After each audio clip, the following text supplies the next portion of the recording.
చెప్తున్నారు. సూర్యుడు మేరువుని ధ్రువుని కూడా తిరుగుతూ ఉంటాడు.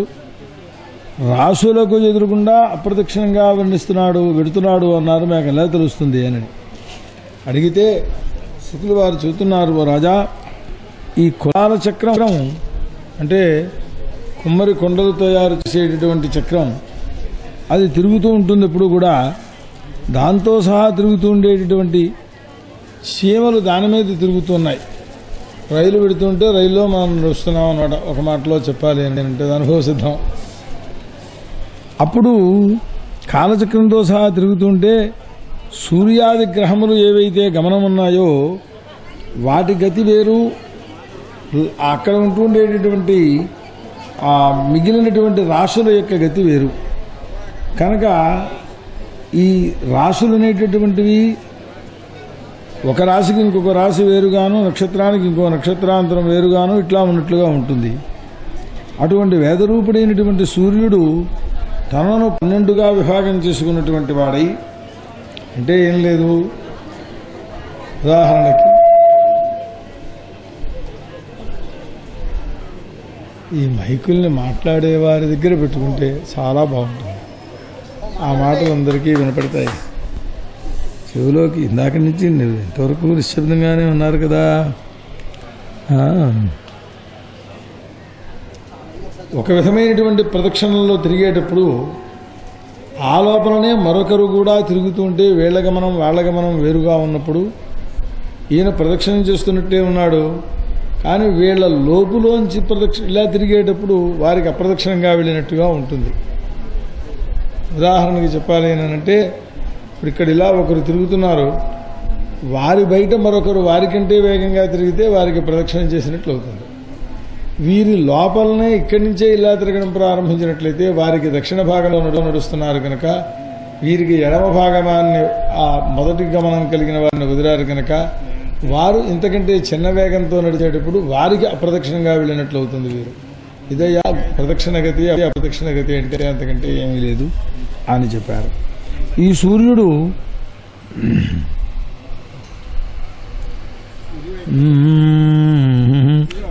తన్ని ఏదో మిత్ర రవి సూర్యని పేర్లు పెడుతుంటారు కదా, 12 రకాలుగా విభాగాలు చేసుకున్నటువంటి వాడి లోకక్షేమం కోసమని 6 ఋతువుల్లోనూ మరి లేదా 2 ఐరాల్లోనూ వీటిలోనూ మాసమునకు ఒకరు చొప్పున పరిగణనంగా తిరుగుతూ ఉంటారు వారు అని. ఆ తర్వాత వర్ణాశ్రమ ఆచార విధానాలు, వైదికాచారములు వీటన్నిటి చేతను కూడా సూర్యుని యాగం చేస్తూ ఉండేటువంటి వారలై సూర్యుడిని ఉపస్థానాది రూపములలో ఉపాసిస్తూ అందరూ శ్రేయస్సులను పొందుతూ ఉంటారు. లోకములకు ఆత్మ సూర్యుడు అని కనుకనే జ్యోతిశాస్త్రజ్ఞులు కూడా సూర్యుడు జీవుడు, మనస్సు అనేటువంటిది చంద్రుడు అని ఇట్లా గ్రహగతుల యొక్క స్వరూపాల్లో విభాగం చేస్తూ ఉంటారు. ఈ విధంగా ఉంటుండేటువంటి వాడై 12 మాసాలని కూడా ఆయా రాశులను పూర్తిగా అనుభవిస్తున్నవాడే ఉంటాడు. చాంద్రమాన ప్రకారం చూస్తే 2 పక్షాలు ఒక మాసం అవుతుంది అని. ఆ సపాద నక్షత్ర ద్వయం అంటే 2 నక్షత్రాలు ఒక పాదం, నక్షత్రానికి 4 పాదాలు కనుక 9 పాదాలు. ఇది వాళ్ళకి ఒక రాశి చొప్పున లెక్క చంద్రుడి యొక్క గతి. వేగంగా నడిచే వాళ్ళలో చంద్రుడంత వేగం మరి మరొకరికి ఎవరికీ లేదు.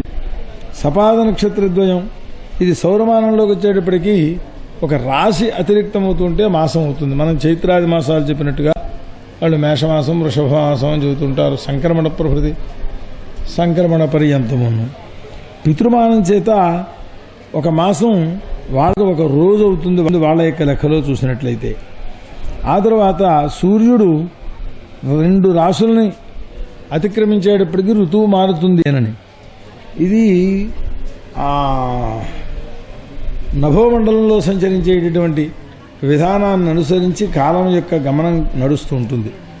సూర్యుడు తూర్పు నుంచి ప్రారంభించి పశ్చిమానికి వచ్చేటప్పుడు దక్షిణ మార్గంలోంచి వస్తే దక్షిణాయనమని, ఉత్తర మార్గంలోంచి వస్తే ఉత్తరాయణమని ఇట్లా దాని యొక్క పేర్లు కలుగుతూ ఉంటాయి. ఇది నభస్సంతని మొత్తం సంచరించి వచ్చేటప్పటికి పట్టే కాలం ఒక సంవత్సరము అని చెబుతారు. సూర్యునికి పైభాగంలో చంద్రుడు 1,00,000 యోజనముల దూరంలో ఉంటాడు.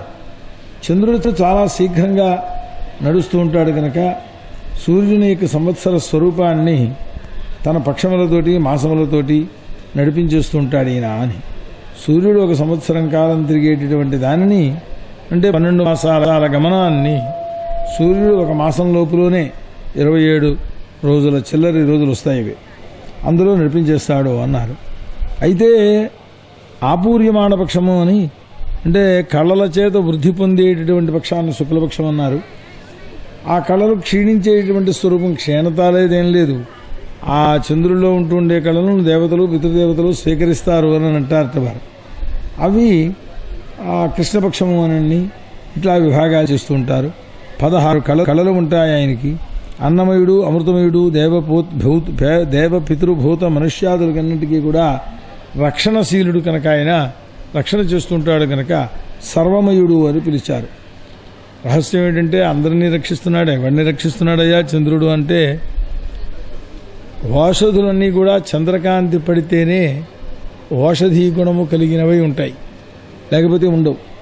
సరే, ఈ విధంగా 28 నక్షత్రాలు అభిజిత్తుతో కలిపితే 2 లక్షల యోజనములకు పైభాగంలో శుక్రుడు ఉంటాడు. ఈ సూర్యచంద్రుల కంటే పైభాగానికి వెళితే ఆ శుక్రుడు సూర్యుడికి ఎదురుగుండా పెడుతుంటాడు. ఒక్కొక్కప్పుడు వెనకాల పెడతాడు, ఒక్కొక్కప్పుడు కూడా పెడతాడు, ఒక్కొక్కప్పుడు ముందు పెడుతూ ఉంటాడు. ఈ మాంద్య శైఘ్రియ గతుల చేత వచ్చేటటువంటి తేడా బాగా దగ్గరికి వస్తే అస్తమయం అంటారు. శుక్రమోక్షం అప్పుడు బయలుదేరుతూ ఉంటుందన్నమాట. శుక్రుడు లోకాలకు ఎప్పుడు క్షేమాన్ని కలిగించేటువంటి వాడే అవుతాడు. విశేషం ఏమిటంటే, గ్రహములు వర్షాన్ని ఆపు చేసే గ్రహాలు కొన్ని ఉన్నాయి. వాటి దగ్గరికి శుక్రుడు వస్తే ఆ దోషం పోయి మామూలు వర్షం కురుస్తుంది. అది శుక్రుడి యొక్క ప్రత్యేకత. ఆ దానికి 2 లక్షల యోజనాల పైన బుధగ్రహం, అది లోకాలకి క్షేమాన్ని చేకూరుస్తుంటాడు. అతడు కూడా సూర్యుడికి ఎదురుగుండాను వెనకాల కూడా ఇట్లా రకరకాలైన సంచలన కలిగి ఉంటూ ఉంటాడు. అయితే విశేషం ఏమిటంటే, ఈ సూర్యుడి కంటే బుధగ్రహం బాగా ముందుకు వెళ్ళిపోవడం కానీ బాగా వెనకాలకు వెళ్ళిపోవడం కానీ జరిగితే అనావృష్ట్యాది భయాలు కలుగుతాయి లోకంలో. దానికి 2 లక్షల యోజనములు పైకి పెడితే మంగళగ్రహం, కుజగ్రహం. ఇతడు సామాన్యంగా పాపగ్రహము అని చెబుతుంటారు. దుఃఖాలే ఎక్కువ కలుగుతూ ఉంటాయి ఏనని. సుఖాలు కూడా కలిగిస్తాడు, అని అయితే రేషియో బాగా పర్సంటేజ్ బాగా తక్కువ అన్నమాట. కుజ దోషం కలిగినప్పుడు అత్యవసరంగా శరీరంలోంచి రక్తస్రావం జరిగే దెబ్బలు తగులుతాయి అని అంటుంటారు.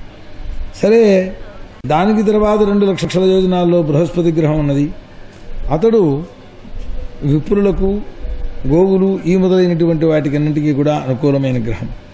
అతడు వంకర తిరక్కపోతే, అంటే వక్రగతి అని ఒకటి ఉంటుంది, అది లేకపోతే సంవత్సర కాలం పడుతుంది ఆ ఒక రాశిలో సంచరించడానికి.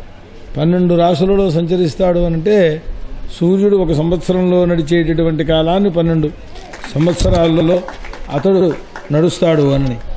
ఆ తర్వాత అంతకంటే 2 లక్షల యోజనాలకు పైకి వెళ్ళినట్లయితే శనైశ్చర గ్రహం ఉన్నది. దాని గురించి ఎవరు చెప్పక్కర్లేదు. ఒక రాశిలో తిరగడానికి 30 మాసాలు 2.5 సంవత్సరాలు గడుస్తుంది అని అన్నారు. కొంచెం చాలా విధాలుగా స్వరూపాన్ని చూస్తే 199 మందికి అశాంతిని కలిగింపచేసే గ్రహమయ్యాది అన్నారు.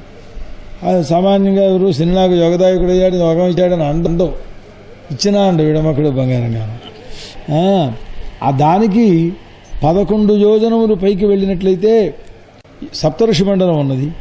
సర్వలోకాలకి శుభమును చేకూరుస్తుండేటువంటి వారై ఆ విష్ణుపదమైనటువంటి ధ్రువస్థానాన్ని ప్రదక్షిణం చేస్తూ ఉంటారు. ఇది శ్రీమద్భాగవతే పంచమస్కంధే 12వ శ్రీకృష్ణార్పణమస్తు. శ్రీమద్గురుచరణారవిందాభ్యాం నమో నమః. హరయే నమః, హరయే నమః, హరయే నమః. శ్రీశుకోవాచ అథ తస్మాత్ పరతః 13 లక్షయోజనాంతతో విష్ణోః పరమం పదం అభివదంతి యత్ర మహాభాగవతోద్భవః ఔత్తానపాదరగ్నేంద్రేణ ప్రజాపతినా కశ్యపేన ధర్మేణ చ సమకాలయజ్ఞ సభుమానం దక్షిణతః క్రియమాణ ఇదానీమపి కల్పజీవినాం ఆజీవ్యః ఉపాస్తే తస్యేహానుభవ ఉపవర్ణితః.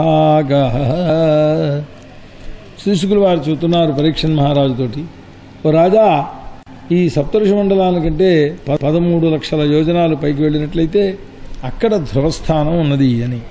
మహాభాగవతోత్తముడైనటువంటి ధ్రువుడు అక్కడ ఎప్పుడూ కదలిక లేకుండా స్థిరంగా ఉంటాడు అని.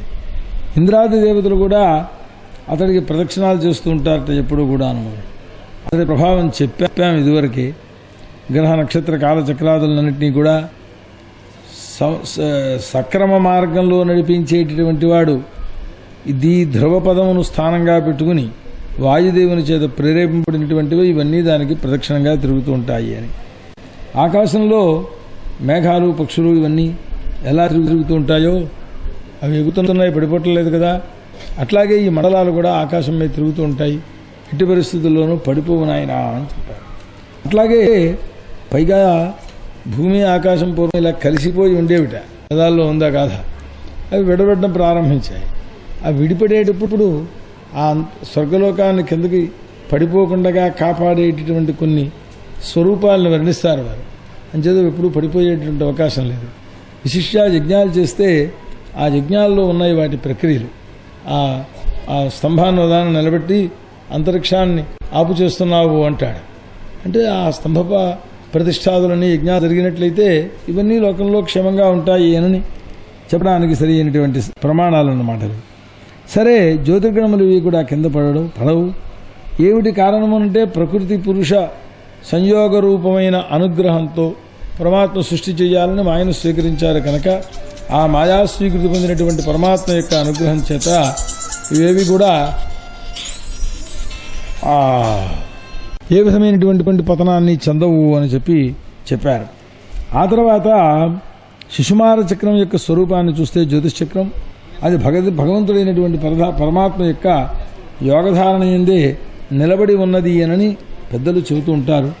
ఈ శిశుమార చక్రం శిరస్సు కిందకి ఉండి ఇట్లా వంగిపోయి తోక పైకి ఉంటే శిశుమారం అంటే మొసలి రూపంలో చిత్రిస్తారు వారు. ఈ మొసలి యొక్క తలకాయ కిందకుండి ఇలా పైకి వంగినప్పుడు ఆ తోక ఎట్లా ఉంటుందో మొత్తం ఆ స్వరూపం ఈ జ్యోతిష్ చక్రం అంతా కూడాను అని వర్ణిస్తారు. ఆ పుచ్ఛాగ్రమనందు ఈ విధంగా సుమార చక్రం ఉన్నట్లయితే పైకి దాని తోక మీద ధ్రువుడు నాడు అని అక్కడి నుంచి ప్రారంభించి ఆ కిందకి వచ్చేటప్పటికి ప్రజాపతి, అగ్ని, ఇంద్రుడు, ధర్ముడు, ఆ పుచ్ఛానికి మూలంలో ధాత, కటిభాగంలో ఆ సప్తఋషులు, దక్షిణ పార్శ్వ భాగంలో అభిజిత్ అనేటువంటి 14 నక్షత్రాలు, వామపార్శ్వంలో పుష్యమి మొదలైనటువంటి 14 నక్షత్రాలు, వెనకాల అజవీథి అంటే ఆకాశం మీద ఈ నక్షత్ర రాశిమండలం యొక్క నక్షత్ర మండలం యొక్క స్వరూపాన్ని వీథి అని పిలుస్తారు. ఆ తర్వాత పొట్ట దగ్గరే ఆకాశగంగా స్వరూపం అన్నమాట. ఆ దక్షిణ వామ పార్శ్వాల్లో కటి ప్రదేశాల్లో ఆ కటి పునర్వసు పుష్యమి నక్షత్రాలు చేరుతాయి. ఆ వరుసలో వచ్చేటప్పుడు దక్షిణ వామ పాదముల దగ్గరికి వచ్చేటప్పటికి ఆర్ద్ర, ఆశ్లేష ఉంటాయి అని ఇట్లా నక్షత్రములన్నీ ఆ శిశుమార చక్రంలో ఎక్కడ ఏ స్థానాన్ని వహించాయో చెబుతారన్నమాట. దాని యొక్క ఈ కంఠమునకు పైభాగంలో ఉండే కకుత్ అంటారు, అక్కడ ఉంటాట బృహస్పతి, వక్షస్థలమందు సూర్యుడు, హృదయంలో నారాయణుడు, మనస్సు యందు చంద్రుడు, నాభియందు శుక్రుడు, స్తనముల యందు అశ్విని దేవతలు, ప్రాణాపానముల యందు బుధుడు ఈ రకమైనటువంటి స్వరూపంతో ఉంటుంది. ఆ సంధ్యాకాలంలో మౌనంతో కూడుకున్నటువంటి వాడై మధ్యలో మాట్లాడకుండా అని అర్థం, మౌనంతోను అనే మాటకు అర్థం. అక్కడికి వచ్చేటప్పటికీ ఆ పరమాత్మ యొక్క స్వరూపాన్ని నమో జ్యోతిర్లోక కాలాయనాయ నిషాంపతయే మహాపురుషాయ అభిధీమహీ అని ఒక మంత్రం కింద చెప్పారు. దాన్ని ఆ మంత్రంతో ఉపాసన చేయవలసింది అని ఆ జ్యోతిర్మండలాన్ని శిశుమార చక్రాన్ని చెబుతుంటారు. వేదం చదువుకున్నవాడు కూడా ఆ శిశుమార చక్రోపాసన సాయంకాలం ముందు చేస్తూ ఉండడం అనేది ఒక సంప్రదాయం ఉన్నది. అందరూ చేస్తున్నారా అని అడగండి. ఆ చిట్ట చివరిని నమో నమ శిశుకుమారాయ నమః అని ఒక మంత్రం వస్తుందన్నమాట. ఈ శిశుమార చక్రోపాసన యొక్క స్వరూపం. అయ్యా, ధర్మశాస్త్రానికి వేదానికి అనుకూలమైన సర్వగ్రంథములు ఒకే బాటను చెబుతాయి. పైపైన తేడాలు ఏవైనా చిన్న ఉంటే అది వేరే విషయం.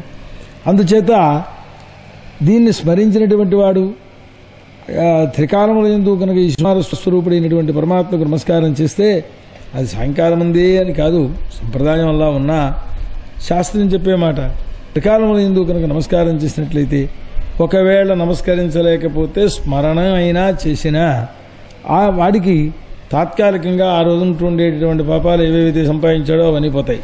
చాలా ఎప్పుడూ నిత్యక్కించేస్తూ ఉంటుంది అన్నమాట వీడికి. సాయంకాలం అయ్యేటప్పటికి ఆ రోజు చేసిన పాపాలన్నీ, నిన్నటి నుంచి వాటి వరకు చేసిన పాపాలన్నీ పోతాయి. అది ఈ విధంగా ఆ సుషుమార చక్రం యొక్క స్వరూపాన్ని వర్ణించి చెప్పాం, జ్యోతిర్మండలం యొక్క స్వరూపాన్ని. ఇది శ్రీమద్భాగవతే మహాపురాణే పంచమస్కంధే త్రయోవింశతితమోధ్యాయ. శ్రీకృష్ణార్పణమస్తు. శ్రీమద్గురుచరణారవిందాభ్యాం నమో నమః. హరయే నమః. శ్రీసుకౌవాచ అధస్తాత్ శ్రీతిర్యోజనాయుధే స్వర్భాను నక్షత్రవచ్చరతి చేకేయోసావమరుత్తం గ్రహత్తం చాలభత భగవదనుకంపయా స్వజముసలాపసలా సంహికేయో హ్యదోర్హస్తస్య తాత జన్మకర్మాణి చ ఉపరిష్టాద్ వక్ష్యామః. శిశుకులు వారు చెబుతున్నారు, పరీక్షణ్ మహారాజా, సూర్యునికి 10,000 యోజనములకు కిందకు వస్తే అక్కడ రాహు అనేటటువంటి వాడు నక్షత్రములాగా సంచరిస్తూ ఉంటాడు అని కొంతమంది చెప్పారు. కొంతమంది ఛాయా మాత్రమేనో అన్నారు. మేము విజ్ఞాన శాస్త్రం దే దృష్టి పెడతాము అంటారు. ఛాయా అనండి, శాస్త్రాన్ని ఒప్పుతారా? అది ఒక గ్రహం ఉంది అని అక్కడ అంగీకరించి తీరాలి. అది రాహు భగవంతుని యొక్క అనుగ్రహం చేత గ్రహము అమరత్వము రెండూ కూడా పొందాడు. పొందకు అతదర్హ అని పెడతారు అందులో. వీడి దానికి అర్హుడు కాడు, అయినా వాడి యోగం బాగుంది, అలా వచ్చేశాడు అన్నారు. వాడు రాక్షసుడు. సరే, వాడు ఎట్లా పుట్టాడు, ఏం చేశాడో తర్వాత ఇప్పుడు క్రమంలో వస్తున్నప్పుడు చెబుతాం. ఈ సూర్యమండలానికి 10,000 యోజన పరిమితమైన ప్రమాణం ఉన్నది అన్నారు. చంద్రమండలం 12,000 యోజనములు ఉంది అన్నారు. ఈ రాహుమండలం 13,000 యోజనములు ఉన్నది అనని కేవలం కొంతమంది చెప్పారు కదా అని ఛాయా మాత్రం అంటే ఏమైనట్లవుతుంది? 13,000 యోజనాల విస్తీర్ణమైన రాహుమండలం ఉన్నది అని వర్ణిస్తున్నారు. ఆ రాహువు పర్వయందు కూడా పూర్వ వైరాన్ని దృష్టిలో పెట్టుకుని, అంటే సముద్ర పతన సమయంలో అమృతం దొంగతనంగా త్రాగేస్తే ఆ సూర్యచంద్రులు చెప్పారట. పాపం వాళ్ళు తిరుపతిలో దూరాడు, చెప్పకేం చేస్తారు వాళ్ళు? సరే, ఆ సూర్యచంద్రుల కోసం పరిగెడుతూ ఉంటాడు. ఆ సూర్యచంద్రులను రక్షించడం కోసం అని చెప్పి నారాయణుని చేత ప్రేరితమైనటువంటి సుదర్శన చక్రం ఏదైతే ఉన్నదో ఆ తేజస్సు చేత భయపడిపోతూ ఉండేటటువంటి వాడై ద్విజమాన అంటాడు. వెనకాలకు వచ్చేస్తుంటాడు. ఇంకేద్దామని వీడి అభిప్రాయం. అంటే దగ్గరుండి అలా వెళ్ళి మింగుతాడా అండి? కాదు, దానికంటే కింద కదా ఉందన్నా, కానీ ఇలా వెళ్ళి మింగుతాడా అండి? ఏదోలా మింగుతాడు. వాడి మింగడం మనకి కనపడేది కాదు కదా. అందుచేత ఛాయా గృహీతమైన ప్రదేశం మాత్రం గ్రహణంలో గృహీతమైన ప్రదేశము అని జ్యోతిష్శాస్త్ర గణనముల చేత లెక్క వేసి చెబుతున్నారు కదా. అక్కడెక్కడో జరిగేది కనుక కొంతవరకు విశ్వాసాన్ని కూడా కలిగి ఉండకపోతే ఏ పని నెరవేరదు. నేను అమెరికా చూడలేదు కనుక లేదా అంటానంటే ఒప్పుకుంటారా మీరు ఎవరైనా? మీరు ఎలా రాస్తే పేపర్లో పడ్డాను, నాకు సంబంధం ఏంటి? నేను చూడలేదు. అట్లా కాకుండా దైవ శక్తి సంబద్ధమైనటువంటి అంశాలు మనకి కనపడేవి కావు కనుక వాటిని కొంతవరకు విశ్వసించాలి, కొంత అనుమాన ప్రమాణాల చేతను గ్రహించాలి అని. ఈ రాహు కంటే కింద భాగంలో సిద్ధచారణుల యొక్క భవనాలు ఉన్నాయి. ఆ కింద భాగంలో యక్షరక్ష పిశాచాది భవనాలు ఉన్నాయి. వాళ్ళందరూ క్రీడాక్షేత్రం. అది ఏదయ్యా అంటే అంతరిక్షలోకము అని పిలిచారు. కనుకనే దెయ్యాలు భూతాలు ఆకాశంలో వాయు రూపంలో సంచరిస్తూ ఉంటాయా అని ఒక ప్రతీతి లోకంలో. ఆ తర్వాత ఇవి తిరుగుతున్నంతసేపు వాయువు తీవ్రంగా ప్రయాణం చేశాడనుకోండి, ఇవి కూడా తీవ్రంగా వెళతాయి. అవి ఉన్న ప్రదేశంలో మేఘములన్నీ కూడా సంచరిస్తూ ఉన్న ప్రదేశంలో తీవ్రమైనటువంటి వాయువులు కలుగుతాయి. కనుక ఆ మండలమునకు 100 యోజనముల క్రింద భాగంలో ఈ భూమండలం ఉన్నది అన్నారు. దానిపైన హంస, ఏనాది, డేగలు, గ్రద్దలు ఇలాంటి పెద్ద పెద్ద పక్షులు వాటి మీద పరిగెడుతుంటాయి. ఎంతవరకు ఆకాశంలో ఇవన్నీ ఎగురుతాయో అంతవరకు కూడా భూమండల పరిధి అని లెక్క పెట్టుకోవాలి. ఇళ్ళు ఆ విధిలో చివరితో అయిపోయినాయి, కానీ తొండవరం అక్కడితో పూర్తయిపోలేదు కదా, ఇంకా ఎదురుకి వ్యాపించి ఉంటుంది చుట్టూ. అట్లాగన్నమాట భూపరిధి అంతవరకు కూడాను అని. అది ఎందుకు? వీటిని పరిగణనం చేయడం కోసం భూలోకవాసులైన పక్షులు పెడుతున్నాయి కనుక. అలా కాదయ్యా అని అంటారా? మనకి భూమి అంటే ఎంతవరకు అని, భూమికి పైన 4 అంగుళాల ప్రదేశం. 4 అంగుళాలు అంటే స్కేల్ కాదు, చెయ్య. కాబట్టి పీటలు వేస్తుంటారు చూడండి, బెత్తెలెత్తే ఉంటాయి. అంతకంటే పైన అంతరిక్షం అని ప్రమాణం దానికి. మంచం మీద చచ్చిపోతే అంతరిక్ష లోక మరణం అని ప్రాయశ్చిత్తం ఉంది దానికి. ఖట్వారూఢం అది వేరే విషయం. అంతరిక్ష మరణము మేడమే కూర్చుని సత్యనారాయణం చేస్తామంటే చేస్తున్నారా లేదా అని అడగండి ఎవరిని, అది వేరే విషయం. చెయ్యడానికి శాస్త్రం అంగీకరించలేదు. భోగభూమి మేడ అని చెప్పింది. వాడు మొత్తం అన్ని అంతస్తులు ఇళ్ళే వస్తున్నాయి అపార్ట్మెంట్స్ అంటే వాస్తవమే. నేను కట్టించాను అపార్ట్మెంట్ మా ఇంట్లో మా స్థలాన్ని ఇచ్చేసి. అందుచేత శాస్త్రం వేరు, వాళ్ళ సౌకర్యాలను బట్టి ఆచరణం వేరు. అయితే అందులో ఏంటంటే ధర్మము అధర్మము రెండు. ఈ అధర్మం అనేది మళ్ళీ రెండు రకాలు. శాస్త్రము చేత నిషేధింపబడినది అధర్మమే, శాస్త్రము చేత విరోధము లేకుండా ఉన్నది ధర్మము కానిదే కదా. అది కూడా అక్కడ కొంచెం స్వాతంత్ర్యం అంతే తేడా, అంతకు మించి విరోధమేం లేదు. కనుక సరే ఇక్కడి నుంచి పృథివీ భూమండలం యొక్క స్వరూపం ఏమిటి అని, ఈ పృథివీకి కింద భాగంలో 7 బిలములు ఉన్నాయి అన్నారు. సప్త పాతాళ లోకములు అంటామే, ఇవన్నీ బిలాలు. అవి ఒక్కొక్కటి 10,000 యోజనముల విస్తీర్ణం కలిగినటువంటివి ఉన్నాయి. ఇవి అతల వితల సుతల తలాతల మహాతల రసాతల పాతాళములు అని. ఇవి కూడా ఒక విధంగా చెప్పాలంటే స్వర్గ సుఖాలు ఉంటాయి అక్కడ. ఇంకా స్వర్గాదప్యధికం, అంతకంటే ఎక్కువ సుఖాలు ఉంటాయి. అందులో ఆశ్చర్యమేమీ లేదు.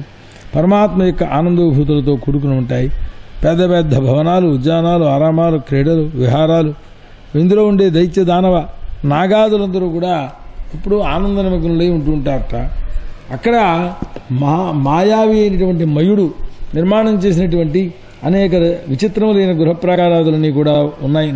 అనేక నగరాలు ఉన్నాయి. అందులో ఉండే ఉద్యానవనాలలో పుష్పములు, లతలు, మరి వృక్షాలు ఇవన్నీ కూడా జలపూర్ణములైనటువంటి పరిపూర్ణమైన సరస్సులు, చక్రవాకాది అనేక పక్షులు ఇవన్నీ కూడా దేవలోకం కంటే కూడా శోభతో కూడుకున్నవి ఉంటాయి అన్నారు. ఇక నాగలోకం ఉన్నది. ఆ సూర్యాదులు అక్కడ లేరు. మరి సూర్యకాంతి అక్కడికి వెళ్ళదు కదా. మరి కాంతి ఏమిటయ్యా వాటికి అంటే వాళ్ళకి మృత్యుభయం లేదు అసలు ముందు అక్కడ ఉన్న వాళ్ళకి. పైగా ఈ సూర్యుడు లేకపోతే చాలా సంతోషం, టైం తిరగదు కదా. వాళ్ళు సూర్యచంద్రులు కాలమునకు సాక్షులు. అది లేదు వాళ్ళకి, కాలభయం అనేది లేదు. మహాసర్ప శిరస్సులు ఉంటుండే మణులు ఏవైతే ఉన్నాయో అవే అంధకారాన్ని పొగుడతాయి. చూడండి, కింద గనుల్లోకి దిగే వాళ్ళకి ఇక్కడ లైట్ పెడతాడు. వాడు ఎక్కడికి వెళ్ళినా వాడికి చీకటి ఉండదు, ఎందుకంటే లైట్ వాడికి ఉంటుంది కనుక. ఆ తీరుగా ఆ సర్పములు అవి ఎక్కడ ఉన్నా వాడికి చీకటి భయం లేదు, మహోన్నతమైనటువంటి కాంతి కలుగుతూనే ఉంటుంది అన్నారు. అక్కడ ఉంటుండేటువంటి వాళ్ళు దివ్యములైన ఔషధులు, రసములు, రసాయనములు, అన్నపాన స్నానాదులు ఇవన్నీ కూడా వాళ్ళకి నిరంతరము ఆయుర్దాయాన్ని ఆరోగ్యాన్ని కలిగింపజేసేటటువంటివి అవుతాయి. కాబట్టి వాళ్ళకి రోగం అనేటువంటిది లేదు అని. వాళ్ళకి ఎప్పుడూ కూడా గ్లాని ఉండదు, శ్రమ ఉండదుట. ఎంత పని చేసినా వయోవస్థ మార్పు చెందదుట. భీమసేనుడికి అదేదో రసం పోస్తే 1000 ఏనుగుల బలం కలిగిన వాడు అయిపోయినాడు అనుకో, వాడికి శ్రమ దౌర్బల్యం అవన్నీ ఎందుకుంటాయి. అంటే అక్కడ ఉంటుండేటువంటి వాళ్ళకి విశేషం. అయితే వాళ్ళకి ఒక్క భగవంతుని యొక్క సుదర్శన చక్రం అంటే భయం. అది ఎప్పుడు వస్తుందో ఏం చేస్తుందో అని భయపడుతూ ఉంటారు. సుదర్శన చక్రం అక్కడ ప్రవేశించేటప్పటికీ ఆ రాక్షస స్త్రీల యొక్క గర్భాలన్నీ కూడా స్రవించిపోయాట. అంత భయం వేస్తుంది వాళ్ళకి. అక్కడ అతలంలో మయపుత్రుడు, మయునేక పుత్రుడు బలుడు అనేటటువంటి ఒక అసురుడు ఉన్నాడు. అక్కడ వాడు 96 రకములైనటువంటి మాయవులు సృష్టి చేశాడు అన్నారు.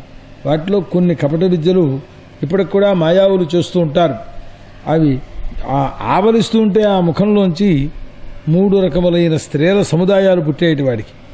ఆ మయుడనే ఆ మయపుత్రుడు బలుడనేటువంటి వాడికి ఎవరు వాళ్ళు అనని స్వైరిణులు కొంతమంది, కామినులు కొంతమంది, ఇవన్నీ వివరణ చేస్తే చాలా విశేషంగా పుంశ్చలులు కొంతమంది. స్వైరిణులు అంటే ఏమిటంటే ఏదో స్వావస్థా సమానులైనటువంటి వాళ్ళతోటే ఆ దోషాన్ని కలిగి ఉంటారు వాళ్ళు. అదే కామినులు అని అంటే సవర్ణమా అసవర్ణమా, సమానస్థాయా అసమానస్థాయా అవేమి సంబంధం లేదు, అటువంటి స్త్రీలు వారు. ఇంకా పుంశ్చలుడు వారికి నిర్ణయం ఏమీ చెప్పనక్కర్లేదు అక్కడ. అట్లాంటి స్త్రీలందరూ కూడా అందులోకి వచ్చారు. ఈ స్త్రీలందరూ సృష్టింపబడి అక్కడ ఉండి వాళ్ళు ఏం చేస్తారు, ఆ బిలంలో హాటకం అనే ఒక రసాన్ని అక్కడికి వచ్చిన పురుషునకు త్రాగిస్తారు. త్రాగిస్తే వీడు 10,000 ఏనుగులు బలం కలిగినటువంటి వాడు అవుతాడు. అయితే ఆ పురుషునితో వాళ్ళు నిరంతరము క్రీడాసక్తులై ఉంటూ ఉంటారట. అది హాటకరసం యొక్క విశేషం. 10,000 ఏనుగుల బజాన్ని ఇస్తుంది. అంత బలం వచ్చేటప్పటికీ నేనే ఈశ్వరుణ్ణి, నేనే సిద్ధుణ్ణి అని మదంతో గుడ్డివాడైపోతాడు వాడు అన్నారు. దానికి మళ్ళీ 10,000 యోజనాల కిందకి వెళితే అక్కడ భగవంతుడు హాటకేశ్వరుడు అని శివుడు భవానీదేవితో సహా కూడుకుని ఉంటాడు. ఆయన పేరు హాటకేశ్వరుడు. అక్కడ శివపార్వతుల యొక్క వీర్యం చేత హాటకి అనే ఒక నది బయలుదేరింది అన్నారు. అక్కడ వాయువు ప్రేరేపించి వచ్చేటప్పటికీ ఆ అగ్ని మండి ఆ రేతోభూతమైనటువంటి జలాన్ని త్రాగేస్తాట. అంటే ఆ జలం అగ్నిహోత్రంలో ఇమిడిపోతుందన్నమాట. అది మళ్ళీ అతను విడిచిపెడితే అదే హాటక రూపమైనటువంటి సువర్ణము అని. ఒక్కొక్క పేరు హాటకము, సువర్ణము, జాంబోనదము. బంగారాల్లో కూడా చాలా జాతులు ఉన్నాయి. భూమిలో గనులుగా పుట్టేది వేరు, అక్కడ జాంబోనదం అనే ఆ బంగారం వేరు. ఇట్లా రకరకాలుగా. ఆ తర్వాత ఈ సువర్ణాన్ని అక్కడ ఉంటుండే పురుషులు స్త్రీలు భూషణములుగా ధరిస్తారు. దాని కింద మొదలు మళ్ళీ సుతలంలో వితలం కంటే కింద సుతలం. అక్కడ విరోచనుడు అని చెప్పి, విరోచనుని యొక్క పుత్రుడు బలిచక్రవర్తి. అతడు ఇంద్రునికి ప్రీతిని చేకూర్చడం కోసం వామనావతారంలో ఆ వామనావతారం ఎత్తి ఈ రాజ్యాన్ని అపహరించి దేవేంద్రునికి ఇచ్చేశాడు కదా. అక్కడ భగవద్ అనుగ్రహం చేత శుక్రాది గ్రహములకు కూడా దుర్లభమైనటువంటి సంపత్తితో కూడుకున్నటువంటి వాడై స్వధర్మానుసారంగా భగవంతుణ్ణి ఆరాధిస్తూ ఉంటాడు అన్నారు. ఎందువల్ల విశేషం ఏంటంటే సాక్షాత్ పరమాత్మ స్వరూపుడైనటువంటి వాసుదేవుడంతటి పవిత్రమైన పాత్రమునకు తన చేత్తో సమస్త భూమండలాన్ని దానం చేసినటువంటి మహాభక్తుడు బలిచక్రవర్తి. అతనికి కోరిన తీరని కోరిక అంటే ఇంక చెప్పేదేముంటుంది కనుక జగత్తులో. కనుక అయితే ఈ ఐశ్వర్యం అంతా ఇప్పుడు వచ్చినటువంటి ఐశ్వర్యం అతడు ఇచ్చిన భూదానానికి ఫలం కాదు, దానికి సంబంధం లేదు. లోకంలో నేల మీద పడినా, తుమ్మొచ్చినా, దగ్గొచ్చినా, ఒళ్ళు తెలియని స్థితిలో ఏ హరేని ఒక్కసారి ఆ హరిని నామస్మరణం చేస్తే కర్మబంధాన్ని ఛేదించేటటువంటి శక్తి గలవాడు ఆయన. అటువంటి ఫలితాన్ని ఇస్తాడు. అటువంటి భగవంతుని యందు ఈశ్వరార్పణ బుద్ధిగా చేసిన ఆ మహాభూదానానికి ఏదో గజము, 2 గజాలు, 100 గజాలు, 1000 గజాలు ఇవేం కాదు ఆయన ఇచ్చింది. కనీసం 480 గజములు అయితే కొంచెం భూమి అవుతుంది. ఆ మినిమం ఆ పాటి ఇవ్వాలట దానం చేస్తేను. 3 గజాలు 5 గజాలు దానం చేశామనంటే అది భూదానం అవదు అంటారు.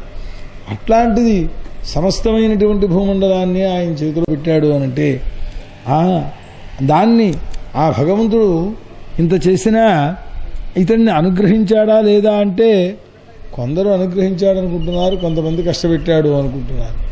బలిచక్రవర్తి మాత్రం కష్టపెట్టాడని అనుకుంటాడట. ఇంద్ర పదవి నాకెందుకయ్యా, మోక్షాన్ని చేయకూడదా అని. అతడు బృహస్పతి సహాయుడై ఇంద్రుడైనటువంటి వాడు. బృహస్పతి సహాయం ఉన్నప్పటికీ ఇంద్రుడు ఆ బలిచక్రవర్తిని జయించడానికి సమర్థుడు కాలేకపోయినాడు. యాచన అనేటటువంటి మిషన్తో అతన్ని సుతల లోకంలోకి పంపించేసేశాడు అని. పాప ఆయన అంటాడు, బలిచక్రవర్తి అలా పంపించేస్తే బృహస్పతి అంతటి వాడు సహాయంగా కలిగిన దేవేంద్రుడు నన్ను జయించడానికి సమర్థుడు కాలేదు.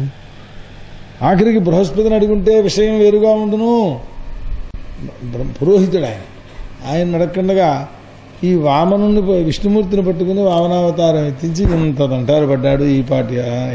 ఈ పాటి భూమండ త్రిభువన ఆధిపత్యం కోసమని పరమాత్మను అడిగి ఇంత కష్టపడాలా, దేవుడి దగ్గర నుంచి పొందేది ఇదా అన్నట్ట చివరికి ఆ బలిచక్రవర్తి చెప్పినటువంటి మాట. మన్వంతర సమాప్తి అయిన తర్వాత ఈ లోకత్రయము కూడా ఈ కాలం చోత నశించిపోయేటువంటి ఈ లోకత్రయం ఎంత ఉంటుంది. మా పితామహుడైనటువంటి ప్రహ్లాదుడు తన తండ్రి గారు అయినటువంటి హిరణ్యకశిపుడు మరణించిన తరువాత తన పిత్రీయ రాజ్యాన్ని విడిచిపెట్టేసేసి విష్ణుమూర్తి సేవ ఉంటే చాలు నాకు అన్నాడు ఆయన. అంటే ఇలా వెళ్ళిన వాళ్ళని ఒకసారి ఆలోచిస్తే దీనికంటే అది గొప్పది అయితే కదా వెళ్ళారు వాళ్ళు. ఆ గొప్పతనం ఏమిటో తెలుసుకుంటే అప్పుడు మనకి తెలుస్తుంది. నేను తెలుసుకోనయ్యా, నాకేం సంబంధం లేదంటే ఎట్లా తెలుస్తుందో, అది అవునో కాదో. ఆ పిచ్చివాడు అలా వెళ్ళిపోయారు, ఏమో రామరామ అనుకుంటూ కూర్చుంటే ఏమొస్తుంది వాడికి. అని ఏకలు కూర్చొని మాట్లాడితే ప్రయోజనం ఏమైనా ఉన్నదా?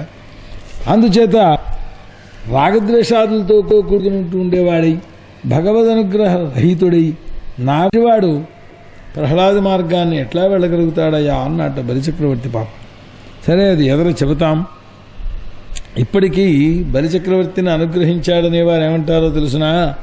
ఇప్పటికీ ఆ బలిచక్రవర్తి యొక్క ద్వారంలో గదను చేత్తో ధరించినటువంటి వాడై పరమాత్మ ఆ బలిచక్రవర్తికి ద్వారపాలకుడై ఒకవైపున లక్ష్మీదేవి ఉండగా మరి ఆయన విడిచిపెట్టి ఉండదుగా ఈవిడ కూడా. వీళ్ళిద్దరూ ద్వారపాలకత్వాన్ని వహించారు బలిచక్రవర్తికి. ఇంతకంటే అనుగ్రహం ఏమైనా ఉందయ్యా అన్నారు. నాబోటిగాడు ఏమంటాడంటే దీనివల్ల కూడా ప్రయోజనమే ఉన్నది. ఆయన వచ్చి ఇక్కడ ద్వారపాల న్యాయంగా చెప్పండి, ప్రధానమంత్రి వచ్చి మా ఇంట్లో వంట పని చేశాడయ్యా అంటే ఏమిటి దానివల్ల వచ్చిన లాభం? వారి గౌరవాన్ని తగ్గించడము, వీరు ఆ మహోన్నతుడైన వారి చేత పరిచర్య పొందినట్లు అని. కానీ వాళ్ళకు అవసరం అది. ఒకప్పుడు రావణాసురుడు బలిచక్రవర్తి యొక్క ప్రశస్తిని విని అతనితో యుద్ధం చేస్తానని వస్తే ద్వారపాలకుడుగా ఉన్న పరమాత్మ ఓ తాపు తిన్నారట వాడిని. వెళ్ళి లంకాపట్టణంలో పడ్డాడు. ఎక్కడి నుంచి వచ్చాడో తెలియదు. మొత్తం అంతా ఏవో ఆ సందులు ఈ సందులు మొత్తం అన్నీ తెలుసుకుంటూ ఆ బిలాల్లోంచి ఆ బలిచక్రవర్తి ఇంటికి వచ్చాడు. బలిచక్రవర్తితో యుద్ధం చేయడానికి వచ్చామన్నాడు. వెళ్ళి పెద్ద కదోడి చేతో పుచ్చుకొని నువ్వా అని ఆ ద్వారపాలకుడు ఎడంకాలతో ఓ తాపు తిన్నట్ట. అంటే వాడు చచ్చి ఎందుకు అట్లా చేయవలసి వచ్చింది అని, ఎక్కడికి వెళ్ళినా విజయం వస్తుందని వరం ఇచ్చారు వాడికి. వదిలేస్తే బలిచక్రవర్తి ఓడిపోవాలి. తన భక్తుడు ఓడిపోతే ఎట్లా? ఇప్పుడు ఇతనితో యుద్ధం చేయలేదు కదా, పడిపోయిన ప్రమాదం ఏం లేదు, తన్నన్నాడు, పడిపోయాడు వాడు. అట్లాంటి వారికైతే పరమాత్మ రక్షకుడుగా ఉండవలసినటువంటి అవసరం ప్రత్యక్షంగా ఉన్నది వాళ్ళకి. సరే, ప్రత్యక్షంగా ఉంటేనే రక్షిస్తాడా లేకపోతే రక్షించలేడా, ఇంక ఇవన్నీ తర్వాత మాటలు. జరిగినది ఇది, అందుచేత అంటారు. కనుక సరే, ఆ తలాతల లోకం కంటే కిందకి వెళ్ళేటప్పటికీ విశేషం ఏమిటంటే ఈ లోకంలో మయుడు మహాదేవుని చేత రక్షింపబడినటువంటి వాడై సుదర్శన భయం లేకుండా చేస్తూ ఉంటాడు అని. ఆ తర్వాత తలాతల లోకంలో తలాతల లోకానికి కింద మహాతల లోకంలో నాగలోకం అన్నమాట. కాద్రవేయుల ఆ కాద్రవేయులంటే ఆ కశ్యప ప్రజాపతి యొక్క భార్య అయిన కద్రు అనే భార్య వల్ల పుట్టినటువంటి వాళ్ళు వీళ్ళందరూ. చాలా నల్లటి పాములు, చాలా ప్రమాదభరితమైన పాములు, చాలా క్రోధంగా ఉంటాయటవి. ఆ కుహకుడు, తక్షకుడు, కాళీయుడు ఈ మొదలైన వారందరూ కూడా గరుడు వల్ల భయపడిపోయినటువంటి వారలై ఎక్కడెక్కడో దాగి ఉన్నారు. సరే, ఇప్పుడు ఆ భయం లేకుండా స్వేచ్ఛగా సంచరిస్తూ ఉంటారు. ఆ మహాతలానికి కింద భాగంలో రసాతలంలో దైతేయులు, దానవులు అంటే దితి యొక్క పుత్రులు, ధను అని ఒక భార్య, ఆమె పుత్రులు దానవులు, వీరందరూ కూడా ఉంటారు అక్కడ. వాళ్లలోనే పణులనే పేరు కలిగిన వాళ్ళు నివాత కవచులు. వీళ్ళు 60,000 మందో ఎంతమందో ఉన్నారు.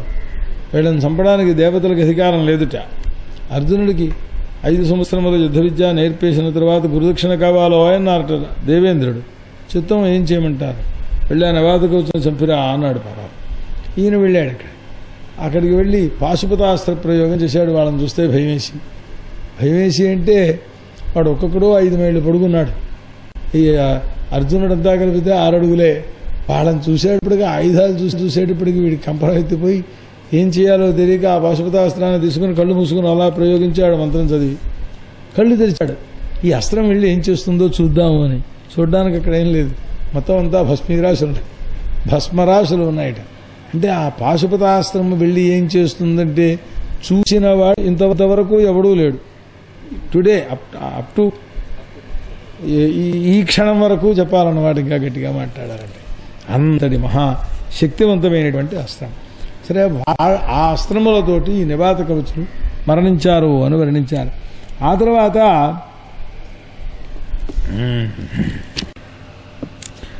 ఆ నాగులు మహాక్రోధంతో కూడుకుని ఉంటాయి. ఆ రసాతలం ఈ రసాతలం కంటే అధోభాగంలో ఉంటుండేటువంటి పాతాళ లోకంలో వాసుకి, శంఖ, కుళిక, శ్వేత, ధనంజయ, శంఖజుడ ఇత్యాదులు వీళ్ళందరూ నాగాధిపులు అన్నమాట.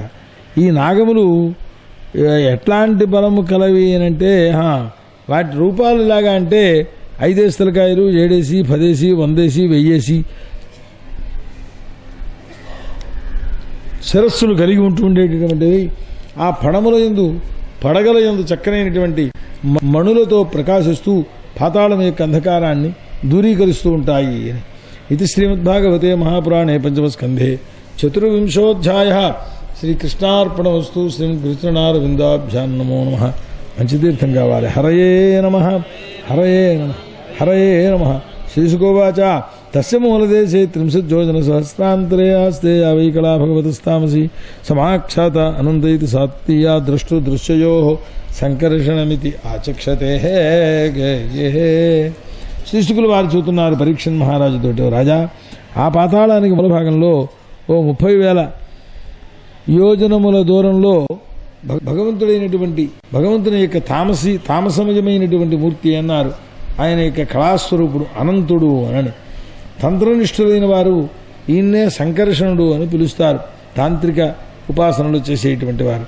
అది భగవంతుని యొక్క అనంతమయమైన మూర్తి. అది ఆయన యొక్క శిరస్సులో ఈ భూమండలం అంతా కూడా ఆవగింజలాగా నిలబడి ఉంటుంది అన్నారు.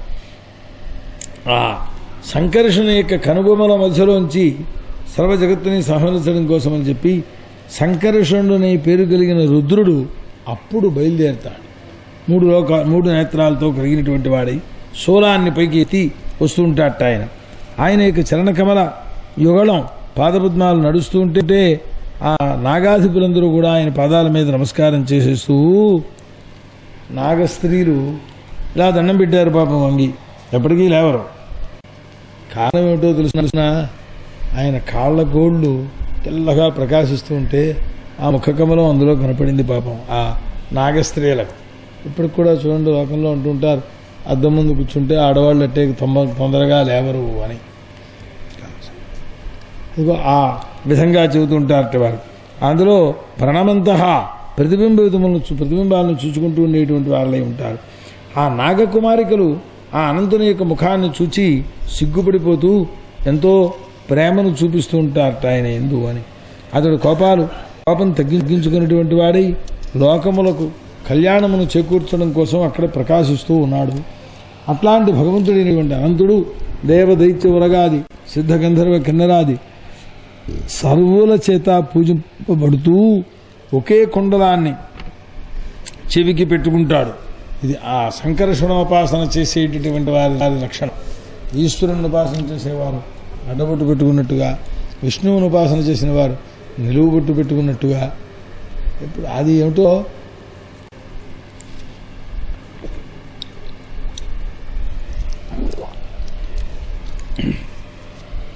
మనము నిలువు బొట్టు పెట్టుకోవాలి.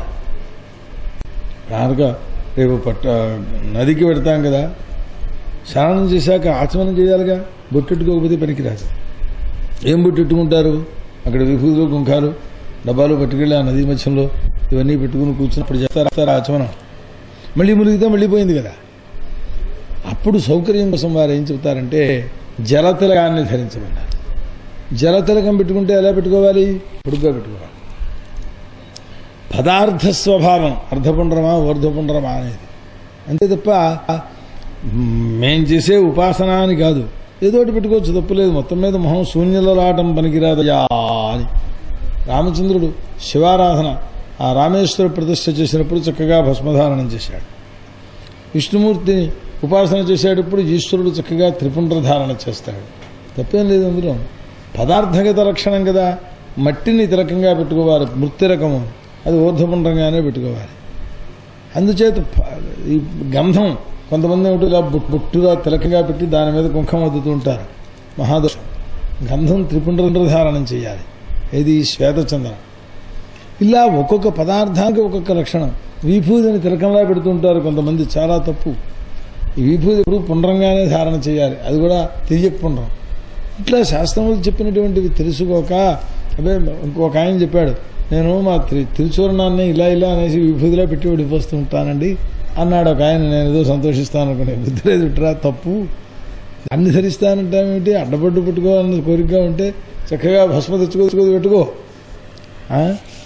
సరే, ఈ ఏకకుండలం అంటే ఏ దేవతను ఉపాసన చేస్తున్నామో ఆ దేవత యొక్క లక్షణములను వీరు కొంత పొందాలన్నమాట.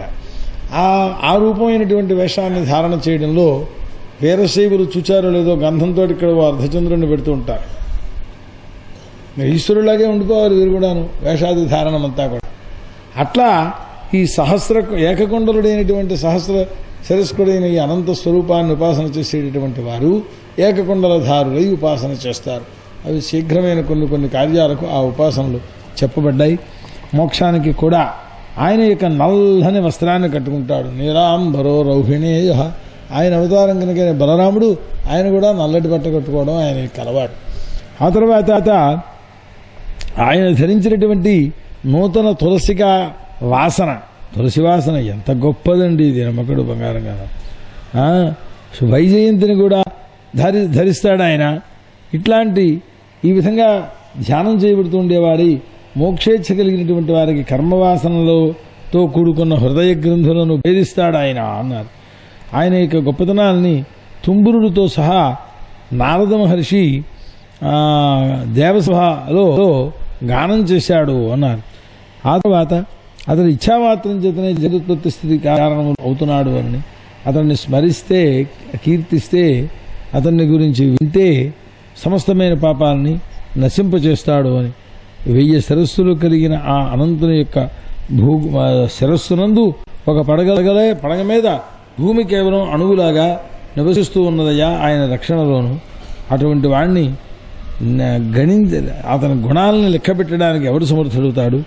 అటువంటి పరాత్పరుడు రసాత్పరం యొక్క మూలంలో ఉండి సమస్త జగత్తుని నిలబెట్టడం కోసమని భూమిని సరస్సు మీద ధారణ చేస్తూ ఉన్నాడయ్యా. ఇలాంటి పనులు ఎన్నెన్నో చేశారు వాళ్ళు. ఇవన్నీ వాళ్ళు చేసినటువంటి పనులన్నీ కూడా ఇవన్నీ ప్రవృత్తి మార్గములకు సంబంధించిన ఏదో ఉచ్చనీచములైనటువంటి అనేక ధర్మములు ఇవన్నీ కూడా. అవన్నీ కూడా నీకు చెప్పాం, మరి ఇంకేం చెప్పమంటావు అని అడిగాడు శ్రీ శుకాచార్యులు వారు. ఇది శ్రీమద్భాగవతే మహాపురాణే పంచమస్కందే పంచవింశతితమోధ్యాయ. శ్రీకృష్ణార్పణమస్తు.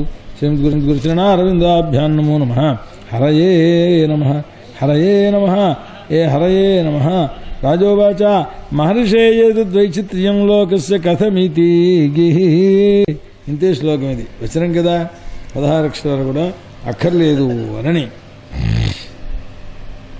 ఓ అక్షరమే తగ్గిందండి, ఎక్కువ తగ్గలేదు. పరీక్షణ్ మహారాజు అడుగుతున్నారు, మహామనే లోకంలో ఇచ్చాపచములైనటువంటివి ఈ చరిత్రలన్నీ కూడా అన్నావు కదా, అంటే గొప్ప తక్కువ, అంతకంటే తక్కువ, ఇలా తారతమ్యం కలిగి ఉండేవి ఉన్నాయి. ఇలాంటి గతిభేదములు ఈ జీవలోకానికి ఎందుకు వచ్చాయి? వాడు పరిపూర్ణ పరిపుష్టిగా ఎర్రగా సుందరంగా వాడున్నాడు, నల్లగా సన్నంగా మనం ఉన్నాం. ఏమిటి తేడా ఎందుకు రావాలి? వాడు ఐశ్వర్యవంతుడైతే వీడు దరిద్రుడు, వాడు విద్యావంతుడైతే వీడు మూకుడు. ఏమిటయ్యా అంటే శ్రీశుకుడు వారు చెబుతున్నారు, అయినా లోకంలో ఏ పని చేస్తూ ఉన్నటువంటి వాడినైనా కర్త అని పిలుస్తారు. అది స్వభావం. కర్త అయినటువంటి వాడు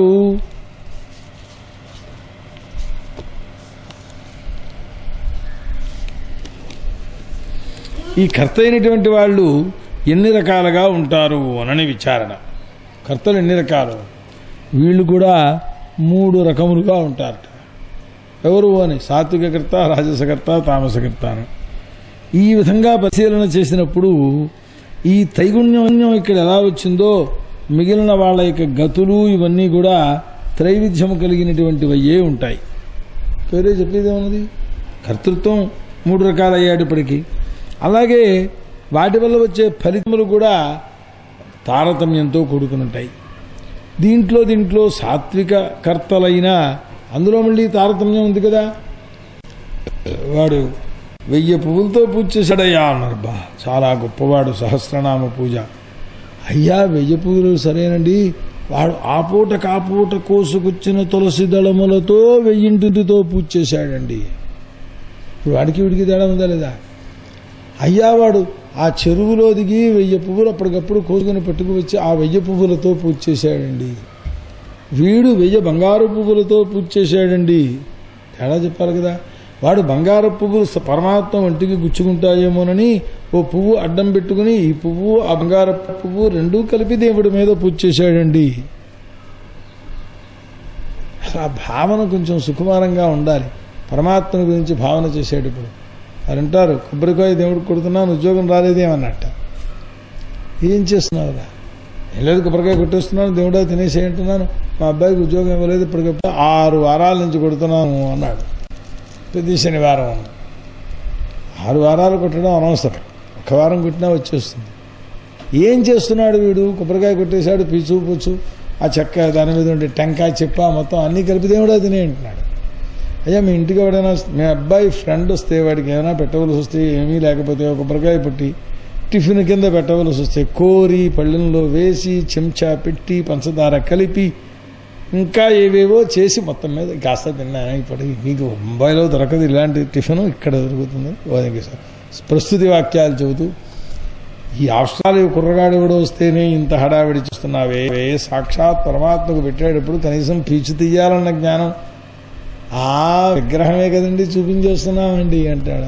అది విగ్రహం కనుక ఉద్యోగం రావడం లేదు, అది దేవుడు అక్కడ ఉన్నాడు అని అనుకుంటే నువ్వు ఇట్లా ఉండాలి. ఇంకా లోకంలో దేవుడి దగ్గర వెళ్ళేటప్పటికి మడి అంగవస్త్రాలని నయనించిందంత శస్త్రాన్ని నయనందహతి పావక, అది తడిపితే తడవదు, తగలబెడితే తగలబెడదు, ఆరబెడితే ఆరబెడదు, ఇలా చెక్కల్లా నిలబెడుతుంటాయి, చూసారో లేదు. ఇది మోకాలు దిక్కండా కట్టేసుకుని ఆ దేవుడి దగ్గర కూర్చుని మహాలక్ష్మీ సమేత నారాయణమావాహయామి స్థాపయామి పూజయామి. ఈ వేషం ఏమిట్రా? అదే దేవుడి దగ్గర ఎలాగూ దేవుడి దగ్గర కూర్చుంటే అలాగా వీధిలో సర్పంచ్ లేదా ఈ వార్డు ఏమంటారు మెంబర్ వస్తూ ఇక్కడ ఏమున్నాయో చూస్తానండి అనేప్పటికి ఇంట్లో ఉన్న పట్టుబట్టలు కట్టుకుంటూ వేసేసుకుని పెద్ద సెంటు రాసుకొని వెళ్ళి కూర్చుంటాం కదా అక్కడ. ఇవన్నీ చెప్పాలి ఆయనతోటని. సాక్షాత్ త్రిభువనాధిపతి అయిన నారాయణమూర్తి ఆయన భార్యతో పరివారంతో వస్తుంటే అయ్యో ఇక్కడ వరకు గడ్డ కట్టుకుని ఎప్పుడైనా అలాంటి వారు వచ్చేటప్పుడు ఉంచుంటారా అక్కడ? అంటే దేవుడు రావటం లేదు మన దృష్టిలో. అక్కడికే రాళ్ళున్నా రాళ్ళకి చేయి చూపిస్తున్నాం. రాళ్ళకి చేయి చూపిస్తే మీకు ఫలితం ఏం కలుగుతుంది? కనుక శ్రద్ధ కావాలి. ఈ మాట నేను కాదంట, మా గురువు గారు అన్నారు. ఇష్టి చేయడానికి కదండి అంగవస్త్రం ఆరేసుకుంటాను, రేపు పొద్దున ఒడిపెట్టా అన్న. ఓ నీ ఎంత మాట అన్నావురా, ఉన్నంతలో పట్టుబట్టేనా ఆరేసుకోవాలి, అల్లా అని చెప్పటం లేదు. పోన్లే మామూలు పంచి ఆరేసుకోమంటే అంగవస్త్రం ఆరేసుకుంటావా? అక్కడికి ఎవరిని పిలుస్తున్నావు? హే అగ్నే అగ్నిం ఆవహ, సోమం ఆవహ, అగ్నిశోమవావహ, ఇంద్రమావహ, చంద్రమావహ అని దేవతలందరినీ ఆహ్వానం చేసి వాళ్ళకి పూజ చేయడం కోసం, హోమం చేయడం కోసం ఈ బట్ట మోకాలు లెక్కడా ఇంకా గోచి పెట్టుకోబోని సరిపోతుంది అన్న. దేవుణ్ణి పూజ చేసేటప్పుడు సాక్షాత్ ఆ పరమాత్మ అక్కడికి వస్తున్నాడు అనే భావన ఉంటే మొత్తం మీకున్నట్టు ఎవరికి ఉన్న దాంట్లో వాడు హయ్యెస్ట్ లెవెల్లో ఉన్న బట్టేవో అవి కట్టుకొని దేవుడు పూజ చేయాలి. అందరికంటే గొప్పవాడు కదండి ఆయన. అక్కడికి వచ్చేది ఆయన ఒక్కడో వస్తున్నాడా?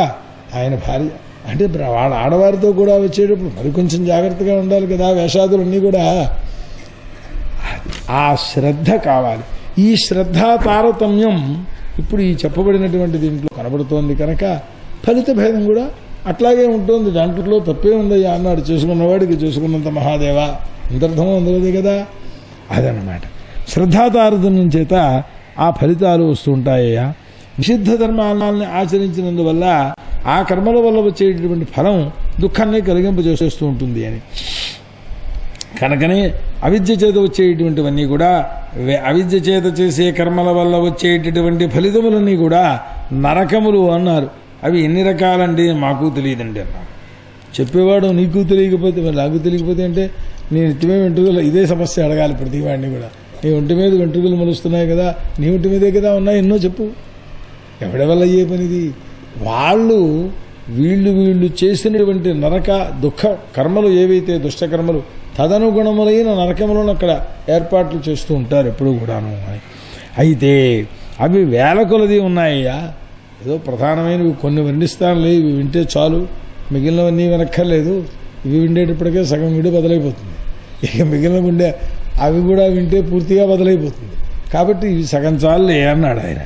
ఏమిటది అని అంటే మహారాజు అడుగుతున్నారు, ఓ భగవంతుడా, పరమాత్మ, బ్రహ్మర్షే, ఈ నరకములు అనేటువంటివి ఇవేమైనా కొన్ని ప్రదేశాల లేకపోతే కొన్ని లోకాల, ఈ 3 లోకాల్లోనూ ఉన్నాయా, వీటికంటే బయట లోకాలు ఎక్కడైనా ఉన్నాయా, అవి ఏమిటి వాటి విషయం అని అడిగాడు.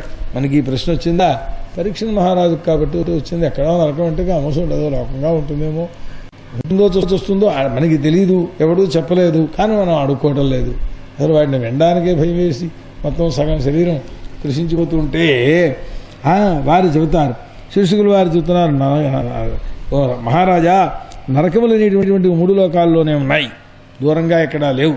స్వర్గాలు